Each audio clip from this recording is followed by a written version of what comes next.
Yeah. Think about getting married, I get cold feet. Thinking about the days I was 4 deep.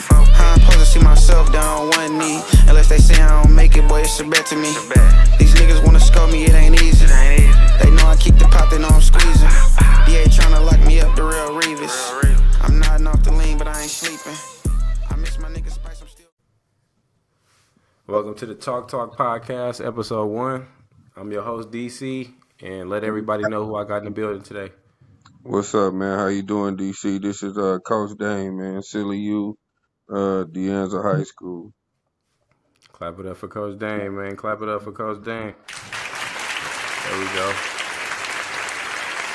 Now, I want to start from the top. Let everybody know where you coming from and what's your inspiration on coaching. I'm born and raised Richmond, California. And my inspiration on coaching, man, is just giving back to the community that I was born and raised in, and making sure kids have an opportunity to be a little bit better than I was, coming in the city. Okay. So, man, word around the street is you used to be a football player yourself. What's that? Tell us that story. Yeah, man, I played a little football, man, in high school. Played a little football at Deanza. And also played a little bit of junior college at Contra Costa Community College. But in my time of playing football at Contra Costa Community College, I was a young father, so I had a daughter, and I had to make a decision. It was either football or, take care of my daughter. So, of course, I had to be a man and take care of my responsibility. So I had to choose, do what the right thing was at that time. Okay. And if you don't mind me asking, Coach, how was fatherhood for you growing up as a young black man in Richmond, California? I mean, fatherhood was tough, man, but it was a good thing because it kind of slowed me down. I was outside, in the streets, hanging around, and doing what young kids do, trying to figure it out. Pops was there, but he wasn't around, so it was just, it was crazy, man. But shit, by the grace of God, I made it through and handled my business, man. One thing I did was make sure that I was a better and more visual father than the father I had. So fatherhood was cool. I was young.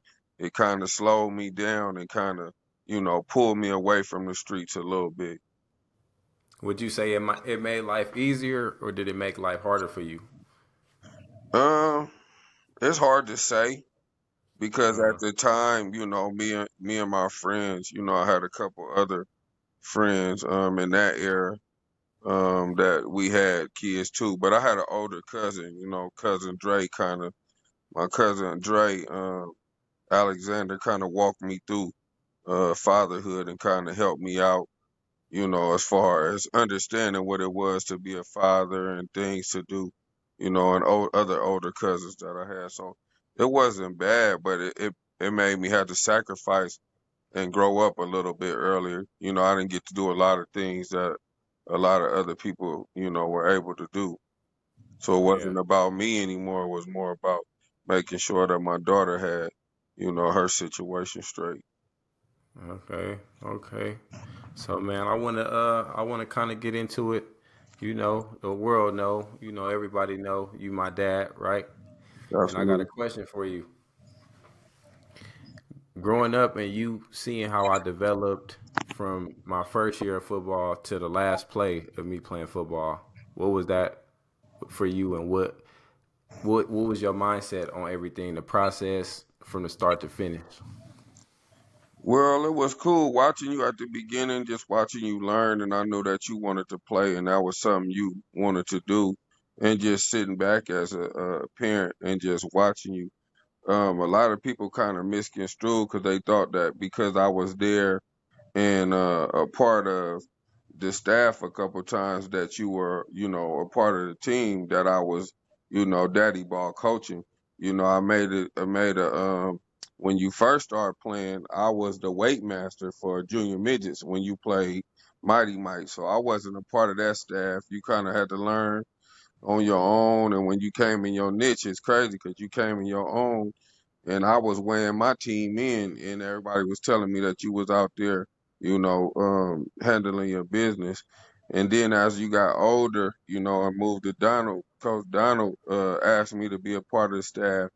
And Donald said, listen, man, I want you to coach everybody but him. And you leave him to me and everybody else. And I was fine with it because I didn't really want to coach on the team with you. But it was cool because I got to, find my love for coaching at the time. And then as high school was kind of the same thing. Me and Coach Austin was kind of the same way. Coach Austin brought me in, and it was the same thing too. Even coach your position. I had other guys to coach you. So it's different than what's going on now. I see a lot of guys now coaching their kids, and they really more focused on their kids. Where to me, you see the outcome. It's a lot of other kids that was on those teams that I got to coach that I could really hone in and focus in. Our conversations, as you know, was different leaving the field, so it was more of us talking after the games and stuff like that. But to be honest, Mom was more hard on you during the games than I was, and then to watch you develop into what you were, what you became. I knew that you could play football. You just had to show everybody else, and you came into your own, and you did it your way. So, things happen and stuff happened, but to me, you had a great career.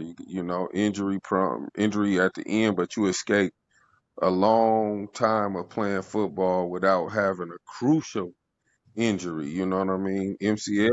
MCL is a big thing, but I'm glad you able to get around, walk around, run around, and you're still able to get out there with the other kids and show them and go through drills with them.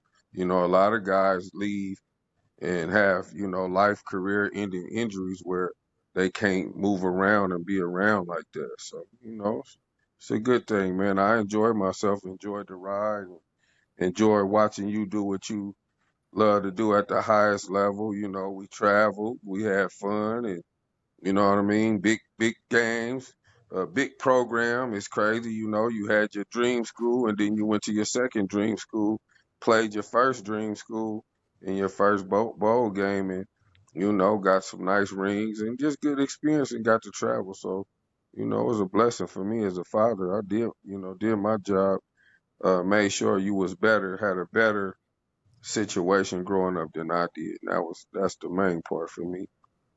Right. Yeah. I like that. So I got another question for you, right? We're gonna send the gunshots in because this is shots fired question right here. Hmm. Okay, right? Yeah. Out of all the people that you remember playing with, who do you feel like was somebody that inspired you and you knew like, oh yeah, he gonna be a problem or he gonna be good. He could make it to the NFL. Playing with growing up, Growing up, playing with like, high school, same high school team, little league, whatever. Like who was some people, some athletes that you know that was like, oh yeah, he no doubt got a chance. man, that's tough because growing up in Richmond, it's a lot of great athletes, and that's kind of why I came back and did what I did.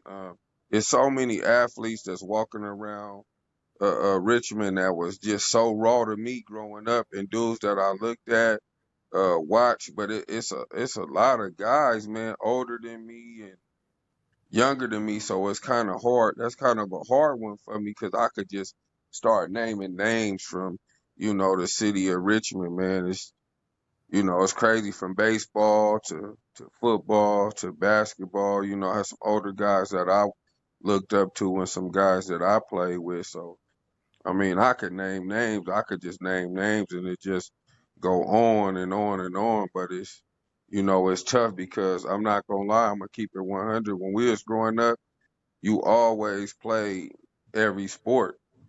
And, Yeah.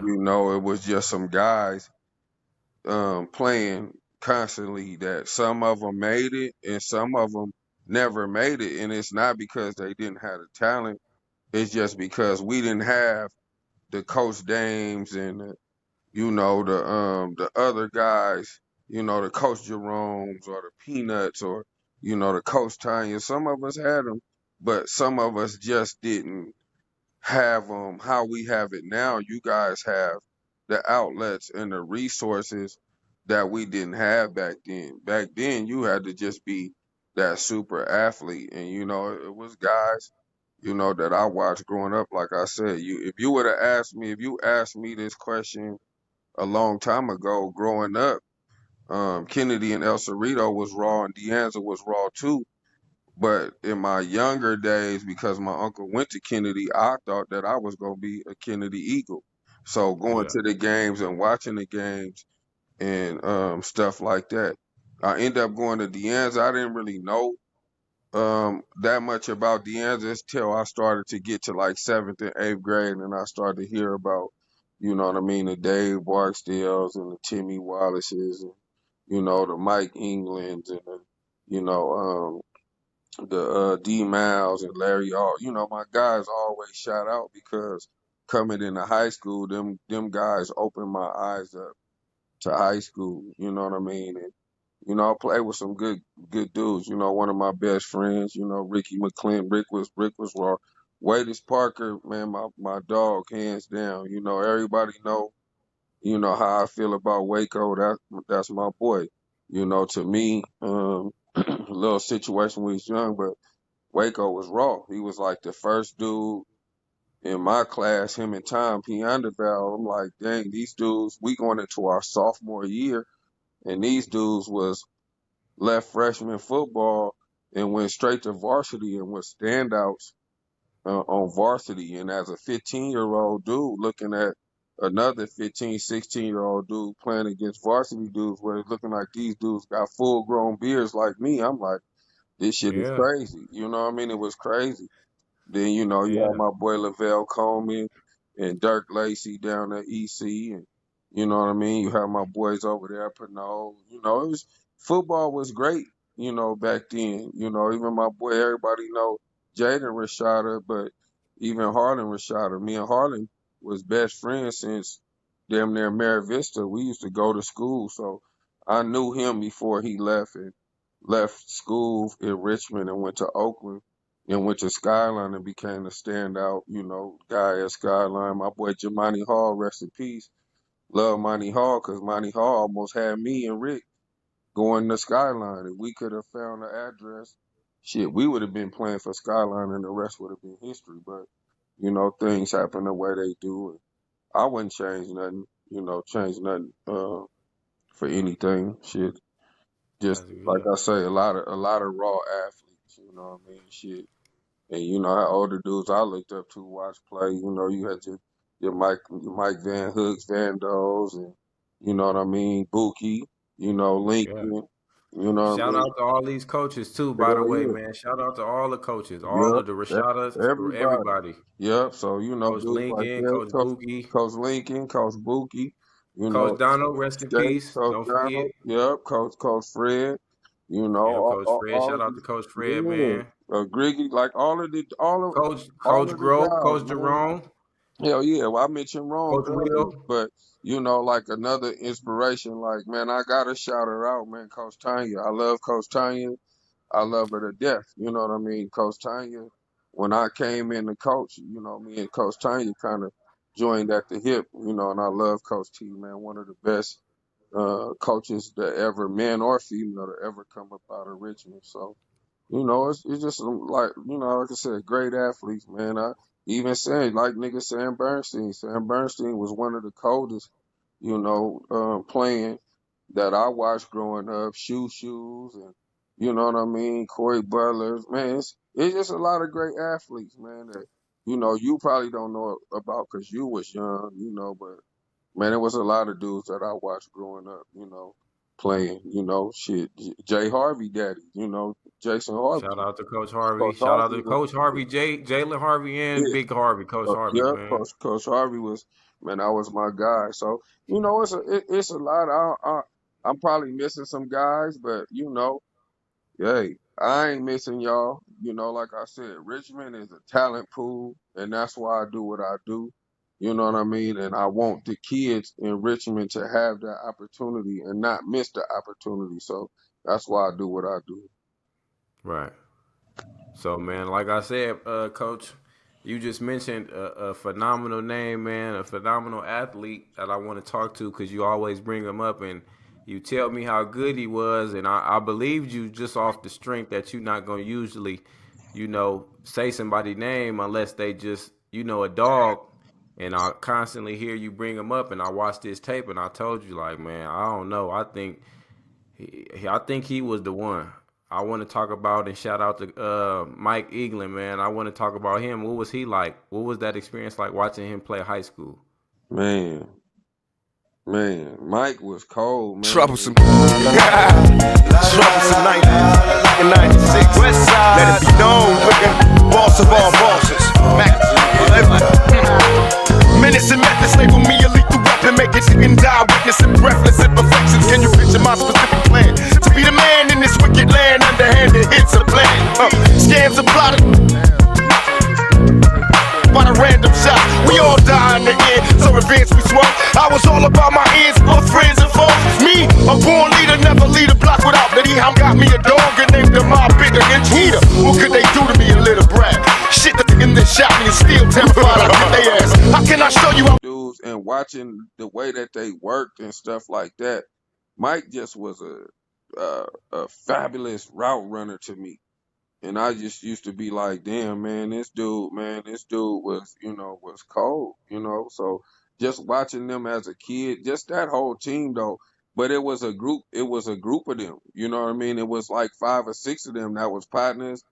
And it's crazy because they started, they thing was San Pablo Renegades back in the day. But them dudes started, and it was like 5 or 6 of them that decided to go, to the same high school. And like I said at the time, everybody was yelling Kennedy and EC, and we knew Kennedy and EC because I went to Portland, so it was kind of like, okay, I went to Portland, so when you leave Portland, you go into the one of the two. So, a lot of my folks that was on the south side, was Kennedy. And then the other ones, you had some that was going to El Cerrito to get away from Richmond. We didn't really know about Deanza at the time. It was Harry L's, so when I got to Deanza, it kind of was like, all right, we moved from Crescent Park, and kind of moms kind of got us, out the way because she didn't want us to be in trouble and all in the midst of all the BS. So when we moved to Hilltop, it was kind of like, okay, we up here, now what? So, Deanza was the school, and, getting into Deanza, and it was different, but it was beautiful because you had dudes from every part of Richmond that got along, and you had your little quarrels and shit like that, but for the most part, everybody got along, and it was kind of like a home family environment at the school, and those older dudes took us in. So, watching dudes like Mike, like, man, this was like the first dude that I seen just in person. Like, man, god damn, what is that? You know what I mean? And the dude, he was raw, man. Punt returns, kickoff returns, wide receiver. The dude was he just was raw, and he always treated us like little cousins. He was never on no Hollywood shit. You know what I mean? And I think that's what kind of gravitated me to them because they always pulled us in. The younger guys, they was the guys on varsity coming down and getting on the freshman dudes. Like, this is what Deanza football is. This is how you play football. This is the attitude you gotta have. And we watched them dudes and we looked up to them dudes. So that's what that was my thing with Mike. Like I said, him. And he still checking in on me. We always talk about him, stuff like that. Cause I mean that's the ideal what you want to be. If you want to be a ball player, hey, that's it. Shout out to Coach Mike England, man. Mike Eaglin. I said England. Eaglin. Yeah. So, okay. Now let's get into more so me and you lifestyle, father son. So, I got my first official offer my junior year in high school after week 2 against Intercom. I Hmm. got 2 in the same day. I Hmm. think it was 2 in the same day. I think it was 2 in the same week. But I Hmm. remember Sac State and Utah State came and they offered me a full ride scholarship to play football, what was going through your head when you heard the news, and how did that make you feel as a coach and as a father? As a coach, I was like, okay, now it's time to work. As a father, I was like, man, this is crazy because now, my son has an opportunity to break a generational curse and go to college and play college ball as a first generation kid. But I was juiced for you because I had knew the work that you put in. I knew that off season of work you put in, and I knew in the back of my mind you had a lot of people who didn't believe that, you was that guy. And I just sat back and laughed because I was just sitting back watching the whole thing broke down. But people don't understand that off season you put in a lot of work. You know what I mean? And it's the story you told a story about the KT situation. The story when was working out, with I ain't gonna say no names, should I say so? Man, say put it out there. So We kid. listen, This is the podcast. This is a this is real why life we keeping it podcast. 100. We We ain't not worried sugarcoating nothing. about. Okay, with this, so this is kind of how it came to be. Uh, you was working out in the off season, your freshman off season. You and Bam was going out to Vallejo, working out with Devin. Dev, a part of the KT, and y'all was working out, spending a lot of time with Dev. So we was like, okay, we gonna go try the KT prep because we didn't really know about the 7-on-7 thing like that. So it was cool, we did the things working out with Dev. So it's like, cool, we're gonna go do that. So when you went out and tried, I remember you went and tried out, and people don't know this story. You went and tried out, and there was a lot of kids out there, and it was kind of like at the last minute kind of thing. It was like, oh, well, we not gonna keep you. You know what I mean? And you had been working out with them, and they kept some other guys, and it was like was told to me, hey, it was kind of like a decision where we had a couple coaches saying yay, a couple coaches saying nay, and it was like instead of arguing about it, we just moved on. So it was like cool, and I remember that was kind of heartbreaking to you because you was like, dang, I got cut. So I remember telling you when we came home, and you damn near was in tears. I'm like, look, take your tryout number off. And people don't know this story. People that came to our house and been in your room probably do. In your bathroom, because you had your own bathroom, I made you take the tryout number off, put the tryout number on the mirror, and write a note to yourself. And I made you do that. That was your freshman year. You know what I mean? And you did that, wrote a note to yourself, and you put it on the wall, put it on your mirror. And I did that for the fact that every day you get up and brush your teeth and stuff like that, you would see this and know what you needed to work on. And I remember you kept that on your mirror all the way to the day that you signed. And everything that you said on that paper, you accomplished. But the best thing was that to me, no offense to them, that was the best thing that could have happened to you because it sparked a fire and a different drive into you. And I remember we went on, and Coach Ty, Uncle Ray put us on with Coach Ty. And Shout out to those coaches, man. Coach Ty, Coach Ray Jackson, yep, Uncle Ray. Shout out to y'all too. yeah, and put them on with them, and we went out to Coach Ty, Quick Six at the time, and Coach Ty had you, Isaiah Hodges, uh, a couple other guys, Kyrie, and Coach Ty did a phenomenal job as a first time 7-on-7 coach, but took y'all to Vegas that off season, and I think y'all played in Pylon or something like that.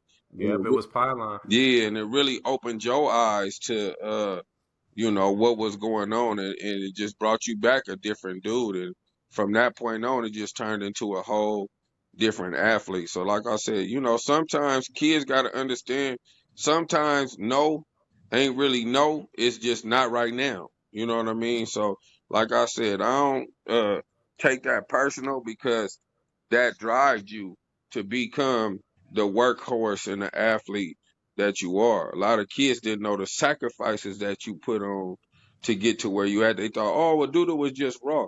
Man, we worked. You know what I mean? You work whenever you could get work. Work with Coach D Calhoun, you know, throwing up, running Mosier and stuff like that. Working with Jalen Harvey before Jalen Harvey went on to go on. So it was a lot of work that was being put in. Coach Earl, my boy Earl, shout out to my boy Earl. Earl got you right, got you Shout ready. out Coach Earl, Yeah, man. Earl. I ain't gonna even leave Coach out G, Hammer, you know. Coach G, Coach G, yep, exclusive speed, Coach Coach G, G. exclusive speed. We did some workout with him early mornings. People didn't know 5 a.m. early mornings, driving all the way to Hayward before school, working out with Coach G before the sun came out. Working out with Earl, putting that weight, putting that work in the off season on the body, getting that body fat down, getting trimmed up, slimmed up. You know what I mean? Plyometrics and strength and condition. Even little bro Hammer, love you to death. Oh, I forgot. Yeah, Dang, Hammer, I forgot man, about picking, Coach Hammer. My bad, Coach. He yeah, gonna be hot when he see Coach this. Hammer, man. Shout out Coach Hammer. Yep, shout out Coach Hammer picking you up, and you know them nights when wasn't nothing going on. Hammer picking you up, going to 24 and doing the work down at CC. All of them, you know what I mean. So you know, like I don't have no ill feelings because everybody played a part. Even Zoe, man, I love Zoe because Zoe Shout put, out Coach Carter, Alonzo yep, Carter. yep, Hey, look him up. He at Arizona right yeah, now. You know they ASU, just played yep. in the championship. Shout Yep. out Coach Zoe. Absolutely. So Zoe, you know, put that work in, and Zoe always called us, "Hey man, get y'all butts down here. I got somebody down here, you know, for Duda." So you know, Zoe believed and made sure and told you to get down there, and you know, it was a good journey, man. So you know, it's not over. It's just the beginning, but you know, I love it. I love it. Yeah.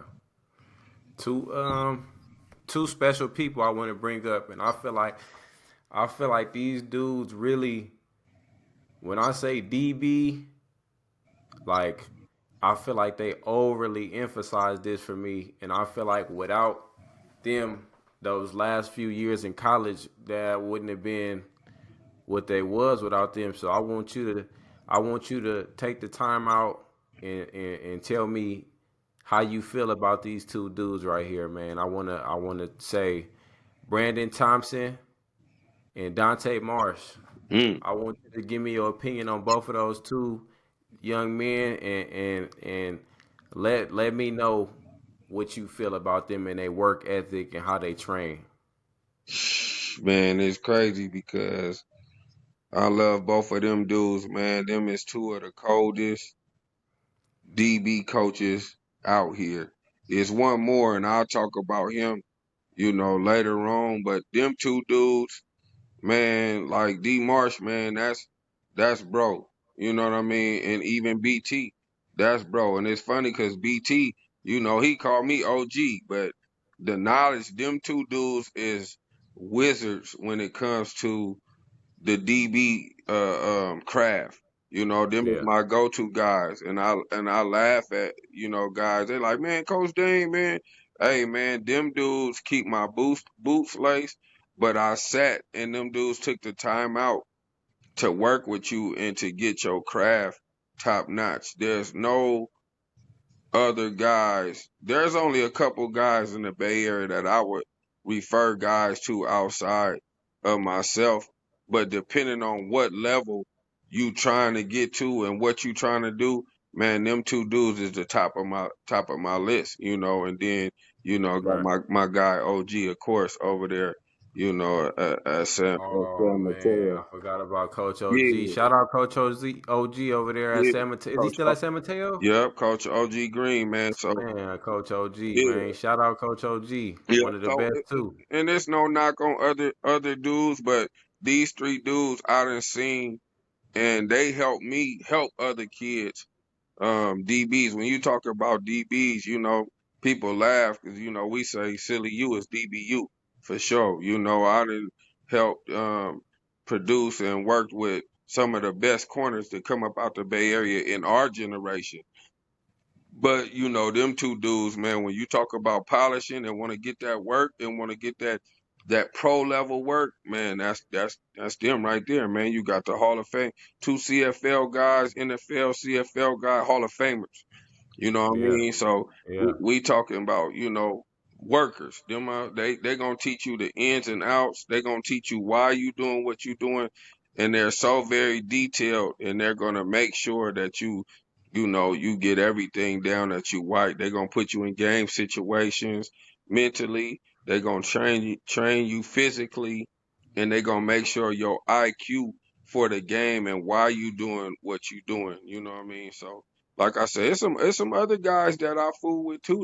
That's good. But when we talk about serious, like if a guy call me, hey man, I'm trying to get ready for pro day, I'm gonna call one of the two. You know what I mean? Yeah. And if I got a kid that I know that need to get ready to go to college and get him ready, that's gonna be college ready too. Then I call OG. It's like all three of them dudes. I'll call them for three different situations, even though they all are equal. But I will call them in three different situations.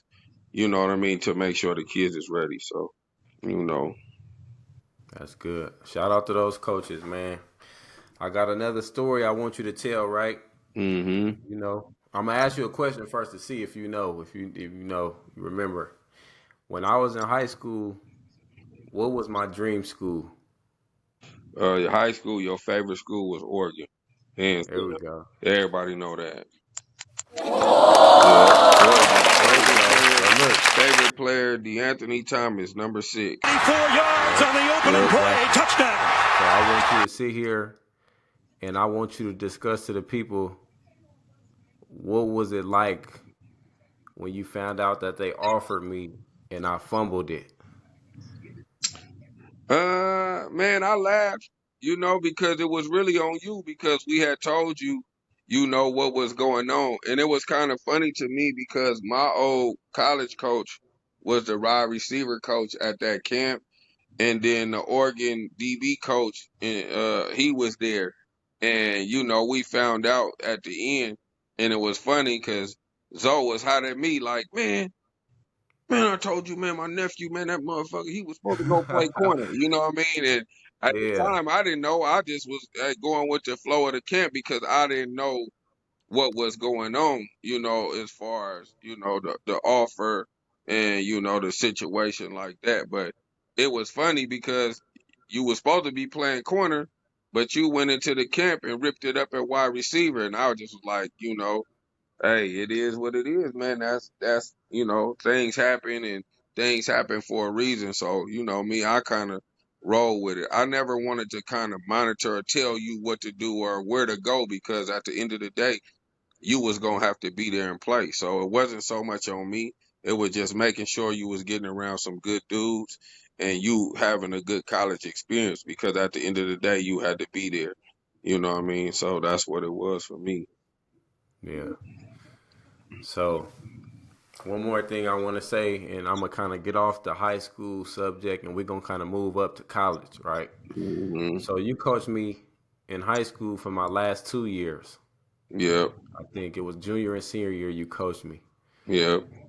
What team out of the two do you think was our best team as far as athleticism and being able to have multiple players play different positions? I know our record was better senior year, but me personally, I feel like our junior year we was a stacked team.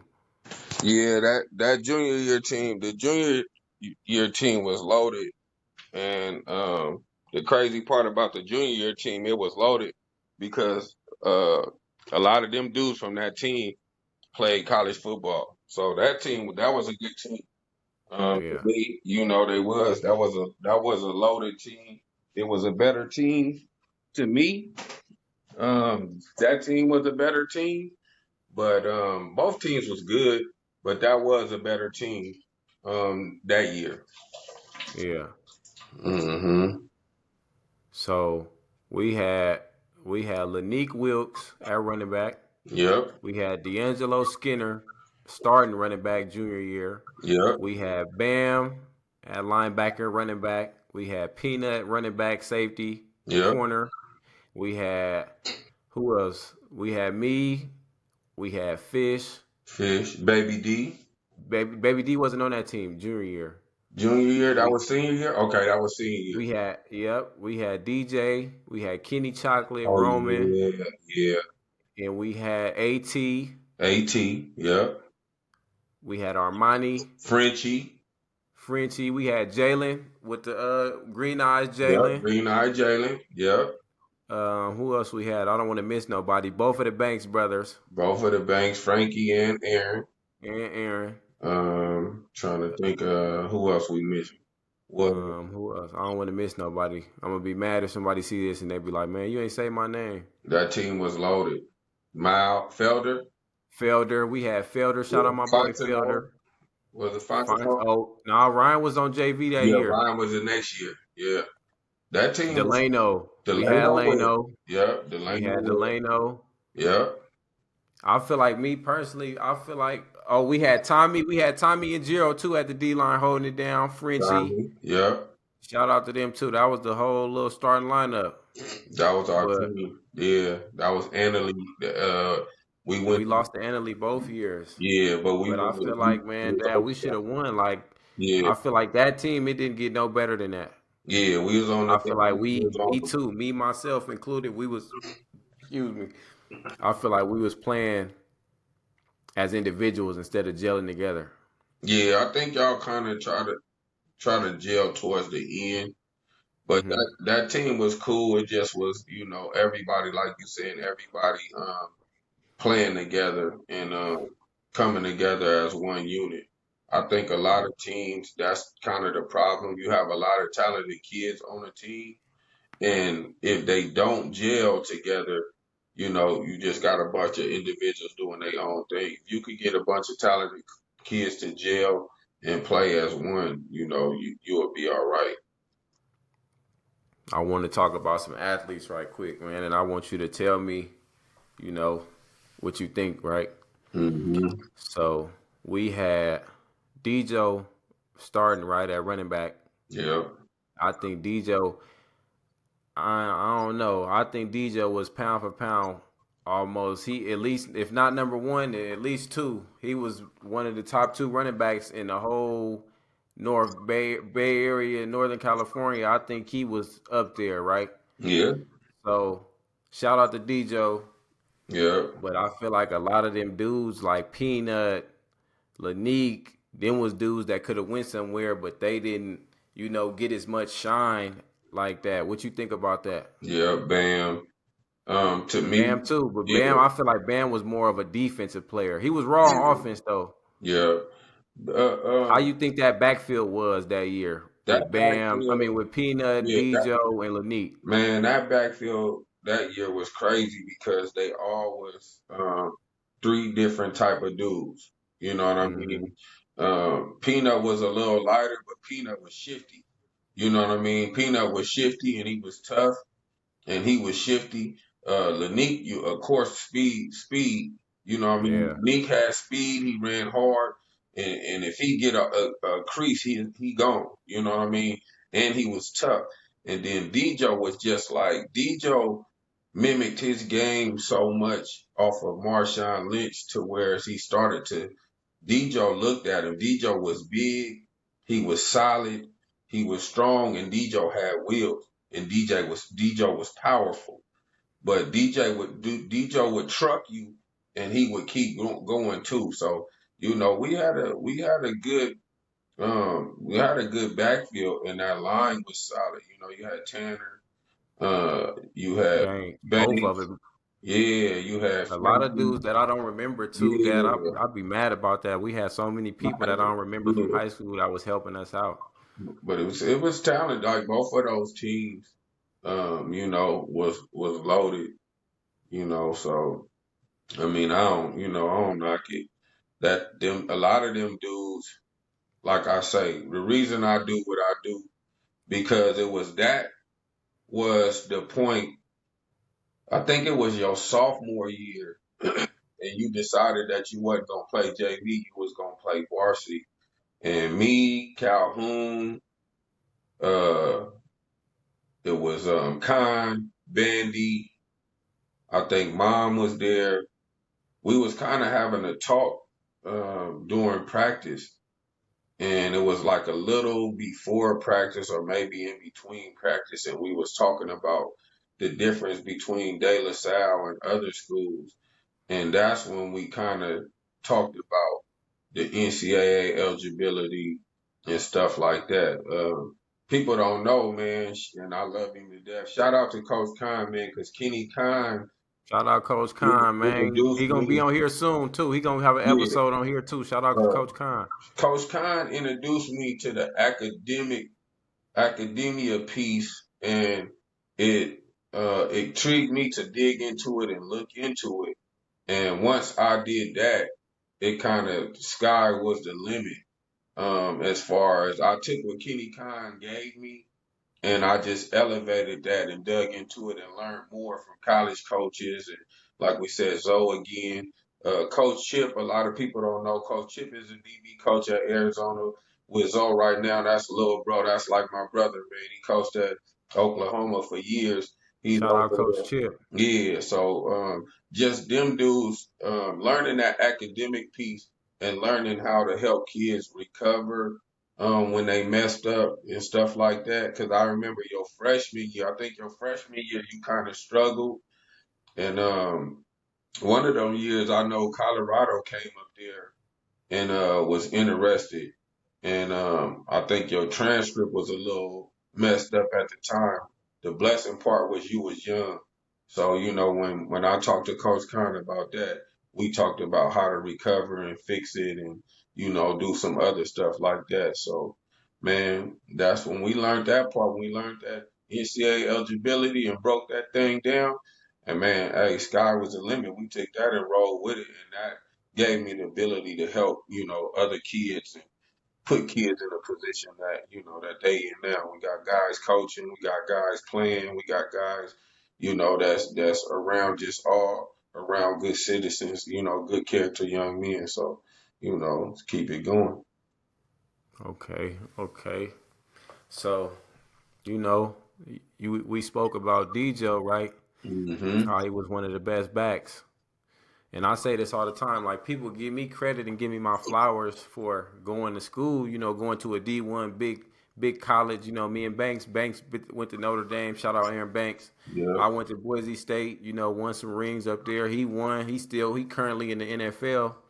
But I feel like DJ is somebody who don't get as much credit for what he did, and I feel like that injury kind of played a big role in him not being able to, go far because he missed the whole senior year of football. DJ was getting letters from LSU, Yeah. Florida State, TCU, Yeah. and I tell people all the time, like I went to Boise, but I feel like if DJ had that senior year, he probably would have went somewhere big, Yeah. SEC, kind of Big Sure. 10, Big 12.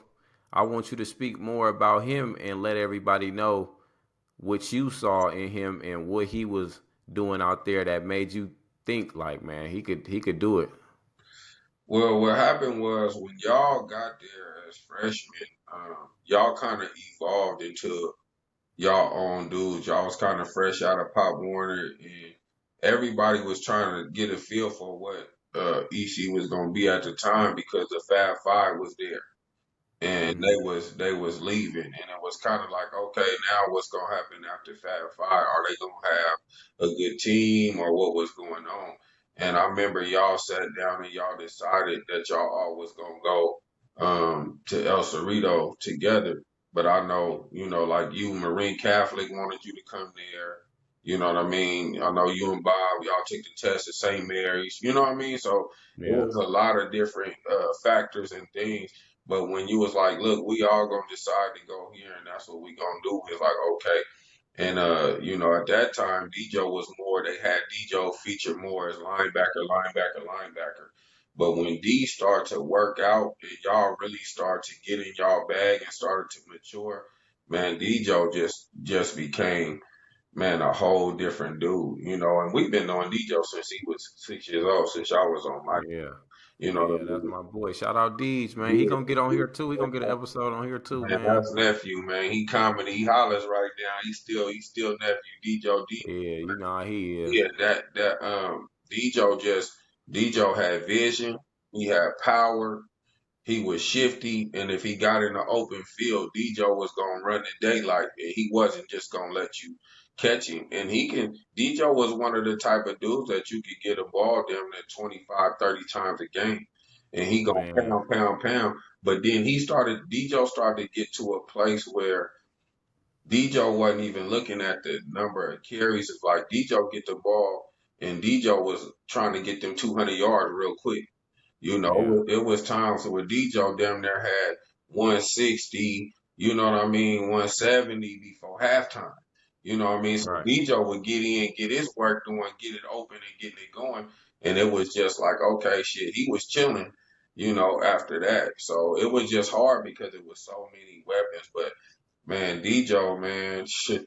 If Dijo wouldn't have got hurt, and I ain't saying that to, me, I'm one, I don't never like to look backwards and shit like that. Like I say, Dijo had started to mimic his thing after Marshawn Lynch. Everybody who really know him know he liked it. Fournette, Fournette and Lynch was Dijo guys. So Dijo started to really mimic and take on the role of a Bay Area kid, but his eyes were set on playing in the SEC. You know what I Yeah. mean? So Dijo And he was had a trying chance. He would have win if he had a chance. absolutely. So he was doing the things that, he wanted to do to get there and that he knew he had to do to get there.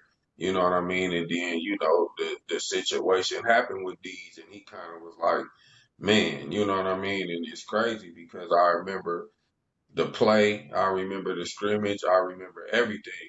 And I remember when he got hurt, you was over there. We was in a scrimmage and you had left and was over there with Dijo and they was calling you to come on the field and nobody knew where you was at, but we was over there, on the sideline with Dijo, just trying to make sure he was cool. That was y'all senior year, you know what I mean? Yeah, So that was going into senior year, so he didn't play no games after that. yeah, And it's crazy, Dad, because DJ was so. I feel like DJ was everything a coach wanted in a running back. Like I went yeah, to Boise State, and they used to still call like, "Hey man, what's up with your boy Skinner?" And I remember I called him and I told him like, "Man, you tripping? Like you better get up here, even if you yeah, gotta walk on, just yeah, come. They'll pay for your surgery." They said like, "Come." And I don't remember if he said he. I don't remember what he said because I don't want to just throw something in his, say he said yeah, something and he didn't, but I don't know what happened. But I remember we played Salesians our junior year, mm-hmm, and I remember I was doing a bunch of running and going deep, and I remember I couldn't. It was happening where I couldn't breathe. I was out mm-hmm, there, and I'm like, man, I can't breathe. And I remember I was breathing, I was trying to, and I was wheezing. So I was like, man, coach. And it was a close game. We ended up winning, but it was close. yeah. I remember I was like, man, coach, I was like, I don't want to say I can't get in, but I can't breathe. Like I'm trying to figure out what's going on. Yeah, And I remember Deeds walked up and he was just like, I got you, we about to win. And I remember I was crying because I'm like, damn, I don't want to get out the game. And these, mhm, they beat us. yeah, And I was like, man, and I remember I was sad. I put my head down and I remember I just was hearing everybody cheering. And I looked up and DJ scored and he put the nail in the coffin on offense. And I think Bam had came and he got a fumble and that's what really made the game. We had sealed the deal, but yeah, DJ dad was physical. I remember DJ stiff armed somebody with his hand closed like that yeah, and had his hand in their face and their helmet was coming up. yeah, And he was like DJ was physical, like, and yeah, I feel like he was the definition of a running back. yeah. He was. The size and the speed and everything like that. Like everybody, you know, people knew it was only a couple running backs you was talking about in the area at that time. You talked about Najee. You had Djo, and I might be missing some guys, but those are two guys that we follow because we knew both of them. Yeah. We knew them both as kids. You know what I mean? But like I said, we knew Djo since he was 6. When Djo started to get older and come into his own and into his body and put the weights behind it and, lost a little baby fat, man, Djo was a problem, man. DJ was a real problem, and I remember Yeah. hey, like I said, Hammer used to take you and DJ, and y'all would go to Nihilist. He would have y'all lifting and in the damn the hot tub and the sauna. Man, y'all had y'all going. You know what I mean? And even Coach Jake. Shout out to Coach Jake. That's Shout back out when, Coach Jake, man. yeah, that's You back know, when we was working. he gonna be on here too. We used to all be in the weight room with you guys. But I know Hammer and Jake spent a lot of time in 24, away from campus with guys who really wanted to put that work in. And, DJ was one of them. My boy Ed Randall. Ed, I ain't forgot about you. Ed was a young guy, that they was grooming. Shout out Ed. Yep, they was grooming to be linebacker. And I remember at that time when we was coaching, I was helping with the secondary and the receivers and had Hawk out there. And then, we had Coach Calhoun was the D coordinator at the time and Jake was the linebacker coach. So, that team pretty good team, man, so DJ would have been to me, I know God don't do things for no reason, and I don't want him, nephew, to never regret it. But DJ was a problem. Yeah. DJ was a problem, man. He was like that for He sure. was. For sure he was. Yeah. All right, I got a few more questions I got for you, and then we're gonna close out, right? For sure. So that was towards the end of high school. Yep. So now let's transition from the Mm-hmm. end of high school to the beginning stages of college, Mm. right? So how did that make you feel the day you dropped me off and you knew, like, man, I'm not gonna see my son for another couple months? It's over with. He a big boy now. Mm-hmm. Well, that situation probably was one of the toughest situations in life as a parent because you're taught as a parent to never leave your kid alone and make sure they cool. I remember dropping you off and mom, we dropped you off and we hung out and helped you move in and settled in. And then when it was time for us to go, mom kind of got in the car and I remember I got in the car, I gave you a hug and I was like, damn, my son grown now. You know what I mean? He here. Like, okay, it's time to go. We got to go back home and I got to leave him up here not knowing what's going on. It wasn't so much about the football, the situation like that. I was worried about outside of football life and okay, did I prepare him for this? Is he gonna be cool? Can he live alone? You know what I mean? Is he gonna Yeah. get up on time? Is he gonna follow the directions and the instructions of college and what was going on? And I remember, hugging you and telling you to go on and, you walking off and me getting in the car. And, like they say, men ain't supposed to cry. Shit, I broke down crying because it was a realization that, damn, I'm leaving my kid 8 hours away and he's staying here. Yeah. You know what I mean? He not coming home tomorrow or next week. He here. And this was the beginning of a whole different journey that I couldn't walk with you. I had to trust God and believe that we had prepared you for that journey. You know what I mean? So as a parent, that's a tough situation because, like I said, as a parent, they telling you, never leave your kid and make sure, you got your kid with you. But then, you got your kid and you turn around and you leave your kid. That was a whole different situation, that you had to go through. Okay. Okay. Cool. So how did it feel the next time you see me once I start, lifting weights, doing some college workouts with the grown men, and, just seeing how life was now after them couple months of college? What was you thinking? What was your thought process? Well, when I seen you then, I was like, okay, shit, he ready.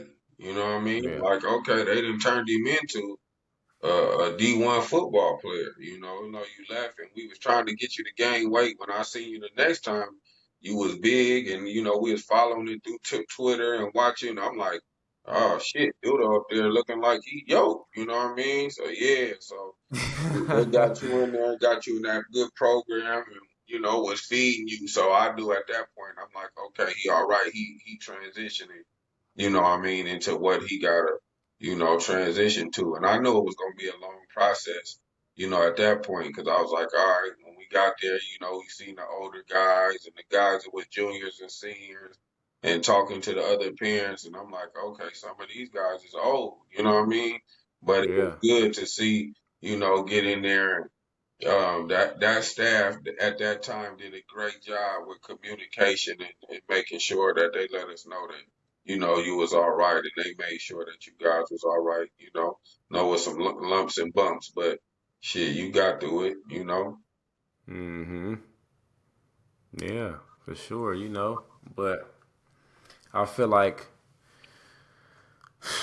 around that time, you know, like we talk about all the time, that was them wasn't the best times the beginning, you know? And Mm-hmm. like you say, we can't drive forward, drive straight looking in the rearview mirror. Mm-hmm. And I always think about that because,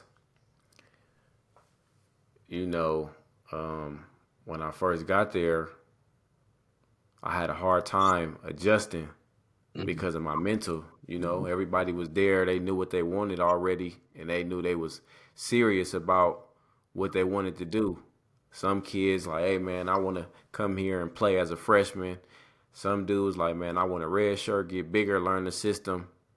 And some dudes was just like, man, I'm just here for the free education. I don't care if I play or not, you know? Mm-hmm. But I feel like my biggest problem there was I didn't have a game plan and I was too busy, you know, instead of trying to earn a spot and earn trust with the team and coaches, I was just too busy trying to be cool with everybody. You know, Mm-hmm. they knew I was an athlete and I could play, but I feel like my mindset was messed up. Mm-hmm. So, you know, what would be something you would make sure a kid coming out of high school does to prevent stuff like that?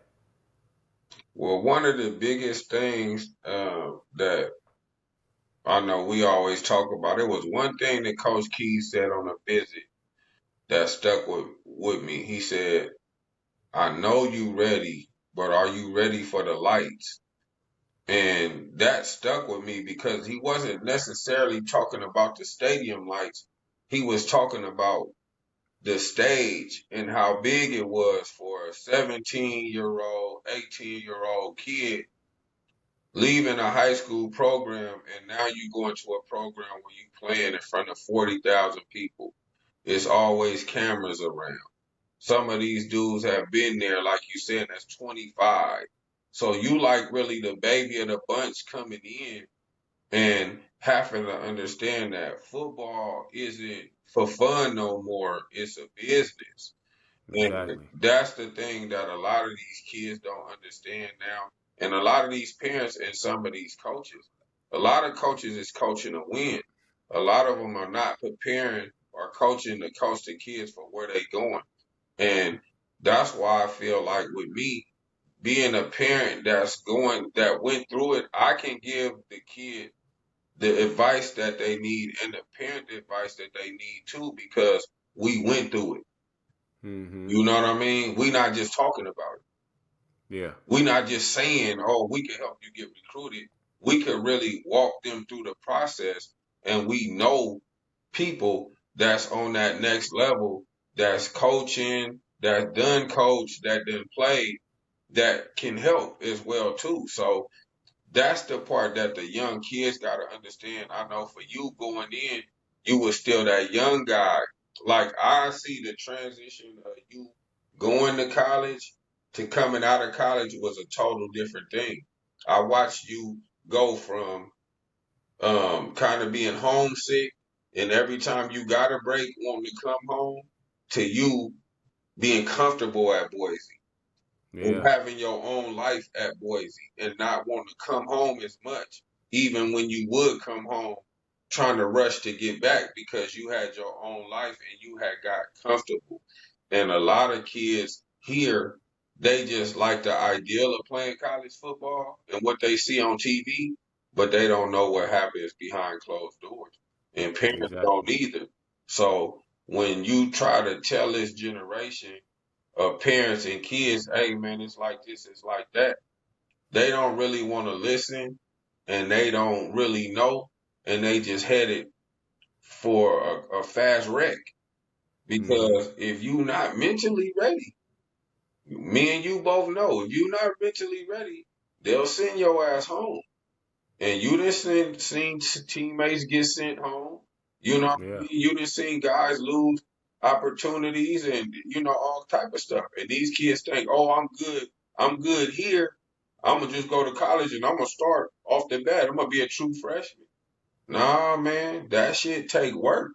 And Yeah. now the process didn't change so much that if a kid is not prepared and a parent is not prepared, then that kid is gonna be lost. You know what I mean? Especially now with this transfer portal and all of this other stuff. Now kids don't even gotta work for it. You get there and it ain't going the way you want. Oh, I'm gonna jump in the transfer portal and leave. At the time you was going to school, it wasn't no transfer portal to the end. You know what I mean? Right. So when you was there, you had to play up or play down. So if you played in a conference and you wanted to leave, you damn near had to sit a year or go down a conference. You know what I mean? You Mm-hmm. couldn't go across unless you sat out a year. So it just crazy. And like I said, man, kids and parents got to be prepared. And the only way you gonna figure that out is get around somebody who been through that shit. So you know. That's a good game. That's a good game. So we're gonna close out right here. Any last shout outs and people you want to give flowers to before we end it?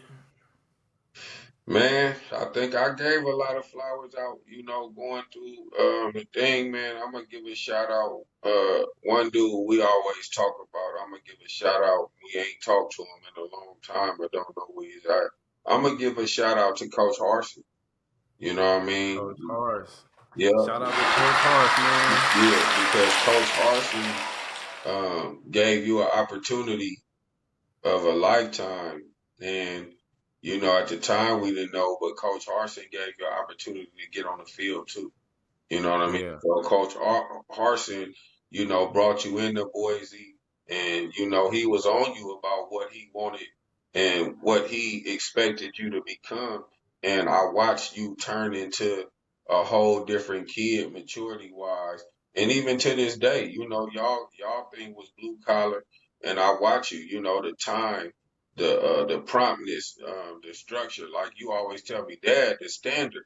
You know what I mean? The things that they instilled in you up there, it carried on with you after life, after football, as of right now. You know what I Yeah. mean? So, that's why I get on you about making sure you tell the kids, like we talking about right now. Give these kids the knowledge in the game because they know it. You've been to multiple Mountain West championships, multiple bowl games, two-time champion. You have the knowledge and the wisdom to tell the kids. And not even that, you was one of the best athletes to come up out of this area. So, you can talk. I know you humble, but you can give those kids that advice. Because when I look at kids now, them kids ain't working hard like that. Yeah. They ain't putting that work in. It's a few and seldom few kids putting that work in the way we did. Some of them is hungry and this go out to everybody. And when I say putting that work in, I ain't just talking about the football shit. Man, dude to put that work in academically. We was going to tutors. You know what I mean? We was getting up early morning. We was doing SATs, ACTs. We was doing all of that. We was putting in work, preparing for that. So while Yeah. dudes was out partying and kicking it and hanging with their chicks, you wasn't doing none of that until you figured out, like, okay, Dad, I'm gonna be signed. They didn't know you was playing basketball, playing football. You was doing stuff to stay busy. But like you said, we put a lot of work in those 4 years in high school to get you to where you was at. That shit ain't happened overnight. You know what I mean? Some of these kids Mm-hmm. think, oh, I'm going to just go work out and do this and work on some shit with somebody who don't even know what the hell they doing and think Right. that this dude is going to help them get there. A lot of them out here doing a lot of video shit, and they gonna figure out if they get the opportunity like we figured out. When you go to college, you ain't got time to be dancing and doing all that hopscotch shit at the line. You got to get up out of there. When you play Yeah. DB, you ain't got time to be playing around and think that all you gonna play is press. You got to play press. You got to play man. You got to play zone. You know what I mean? It's all different type Mm-hmm. of shit that you got to learn. And if you don't go to that next level prepared, you asked out. So yeah, people hate on us and be mad at us, but hey, we giving these kids the game that they need to be successful and to get in there and play on the next level. And people can take it how they want to. They can hate as much as they want to. I don't even talk no more because the proof is in the pudding. You know, you was the first one, my son, but it was a bunch of guys with you and after you that came through the program that did off season work. And hey, it's proven. You know what I mean? Yeah. And we still going. So, you know, it is what it is. I don't need no credit for it. I'm just trying to give back. And like I said, man, help the kids that's in the community. Because when I was growing up, we didn't have all of these resources y'all got. So for me, like I say, it ain't about the damn high school. It's about the community. The high school shit is cool, but it's bigger than the high school. I ain't met one college coach yet that came to me and said, "Oh man, hey man, you won this game or lost this game." They come and say, "What's up with this kid? Can he play in the system?" That's what the college coaches want to know. Can he play in the system? That's Yeah. it. They don't give a damn if I beat you last week or you beat me. Can this kid play in my system? Is he ready to go, coach? Do he know what he doing? You know, so you know us, we break down everything from film to putting the highlights together to the academics to what classes to take and you know what type of football you should be learning how to play so you can have an advantage when you do go on if you get an opportunity to. So that's what it is, man. Yeah. Shout out to all the coaches, man, all across the world, all across the Bay, all across everywhere that's putting that work in with the kids, man. Shout Absolutely. out to Coach Dame for giving me the opportunity. You know, it's a pleasure to have you on the Chalk Talk podcast platform, you know, giving back to the community Sure. and letting people know the real, your take, you know. Yep. So, last thing I want to do, man, shout out to the Chalk Talk podcast. Shout out to everybody that helped me with this process, man, and shout out to Coach Dame. You know, any last words you got for the people? Nah, man. Hey, listen. Keep doing your thing, man. I'm proud of you, son. Like I always tell you, man, it's bigger than football. You know what I mean? I love what you're doing, and make sure that you do you do that's coming on, and that's gonna be on here, man. You give it to these parents and these kids raw and uncut, so they prepared, you know, for where they going. Hey, we ain't doing no sucker shit. We ain't doing no hating. We just keeping it 100% real. And hey, we ain't hold no grudges or no ill feelings towards nobody because it was all a part of the process. So Right. you know, we love you all. Hey, T Dub, my brother T Dub, man. You know I got to shout out T Dub. I forgot to talk. Shout out Coach T, Yeah, man. but T, you know, we'll get T on the podcast too. But that's, you know, that's my brother, man. You know, even I say with the thing with the situation with KT and T Dub pushed me to be where we at right now. You know, those guys showed me a platform and we just shot for it. You know, we went after it. So, you know, like I said, no ill feelings. We love everybody. That ain't to T, just, you know, to everybody. T, bro. You know, Yeah. KT bro, Nate bro too. So, you know, we love it, man. Just keep it raw and uncut, son. And keep that chalk talk, chalk talk. You know what going on in chalk talk. Hey, we erase it, we write it down, we talk, we make sure it's right. So make sure we keep it 100 on this show. Exactly. Appreciate you, Coach. We're gonna end it here, man. Shout out to the Talk Talk. Shout Yes, out to sir. everybody that's supporting. Make sure y'all like, comment, and subscribe. Yes, sir. All right, Coach. Thank you. Yep. Show 'em everything 'cause you don't care. Must be a supermodel, you're everywhere. Them your friends that they call you very get on out there. Show her everything cause you don't care. Must be a superstar, you everywhere. Super fly standing out, you very